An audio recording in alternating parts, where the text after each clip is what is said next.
নমস্কার, আশা করি আপনারা সবাই ভালো আছেন। তো আজকে কথা হচ্ছে যে আপনারা দেখবেন যে টলিউড আমাদের সিনেমা জগৎ বাংলার যবে থেকে টিএমসি সরকার এসছে তবে থেকে ভরাডুবি। কেননা সেরকম সিনেমা হচ্ছে না। আগে যেমন আপনার 10 বছর আগে যেমন আপনার প্রত্যেক মাসে একটা করে সিনেমা রিলিজ হতো, কি প্রত্যেক মাসে, কি মাসে দুটো তিনটেও হতো। আর এখন দেখবেন যে 6 মাসে একটা, বছরে একটা, 2 বছরে একটা, এরকম।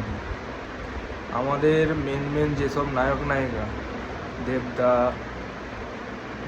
জিদ্দা এখনও কোনো পার্টি করছে না। তারপর হিরোন, সোহম, এরা সব টিএমসি পার্টিতে। আর যেদিন থেকে টিএমসি পার্টি এসছে সেদিন থেকে আমাদের টলিউডের ভরাডুবি। আর এই ভরাডুবির কারণেই মনে হয় টলিউডের সব নেতা নেত্রীরা সব আজ টিএমসিতে যোগদান করছে, কেননা কিছু ইনকামের জন্য। তাদেরও তো ইনকামের দরকার, কেননা তারা একটা স্ট্যান্ডার্ড লিভিং নিয়ে চলাফেরা করে।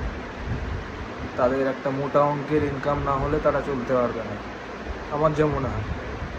তো টিএমসি সরকারে গিয়ে আমাদের টলিউডটাকে নষ্ট করার দায়িত্বও কিন্তু আমাদের নেতা নেত্রীরা, মানে নেতা নেত্রী বলছি, সরি, অভিনেতা অভিনেত্রীরা কিন্তু নিয়েছে। ওরা নিজেই নিয়েছে, নিজের হাতে তুলে নিয়েছে যে আমরা টলিউডকে শেষ করে দেব। কারণ আপনারা ভাববেন যে আগে আমাদের কত সিনেমা বেরোতো, মাসে একটা, দুটো, তিনটে।